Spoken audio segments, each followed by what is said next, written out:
I loved my culture when I was a little girl. I wanted to know who I was, and I felt a real deep connection to it. And my mom made a point of fostering that interest, that curiosity, that drive in me to know more about who we were. She would always buy me books, buy me movies, buy me little brown dolls. She did what she could to help me understand who I was. My community was hurting at that time. We were still very much healing and getting to know who we were collectively. No one was talking about, that historical trauma. No one was talking about the Indian Act. I knew nothing of this land connection. I knew nothing of my land. I knew nothing of my people. I just saw hurt. All I wanted to do was get as far away as I could.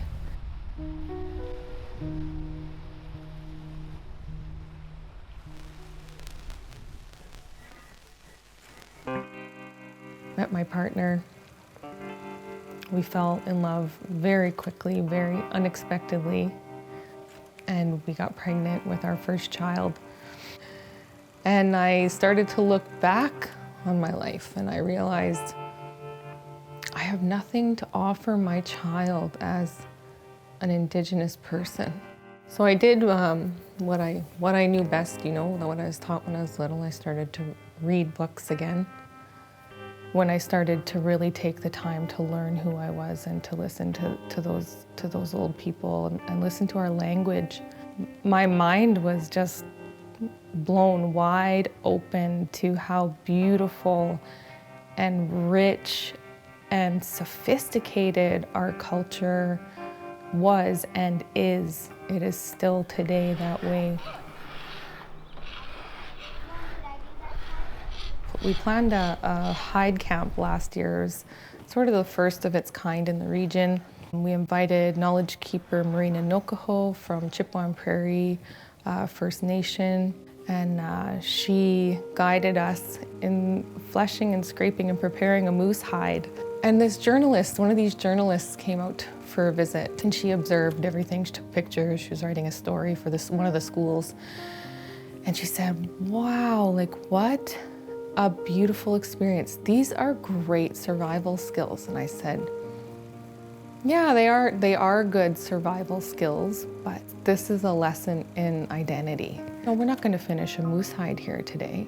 It takes a long time to finish a moose hide, but they're going to know a little bit about who they are by banging on that moose hide, by scraping that moose hide, hearing those tools, working together to make it happen. It's who we are, and that's how we're going to heal, We're going to heal through our culture and through our language. I'm very proud of my children because they know who they are. And as they grow up, they'll know their responsibility as ancestors. And that's what our culture always made a point of raising wise children. The old people would sit with the young people. Say like a 90-year-old person is sitting with a 10-year-old person, and then that 10-year-old ends up carrying 100 years of knowledge within them. We made wise children, wise babies, wise people, and wise people are the ones who are, they're going to change the world.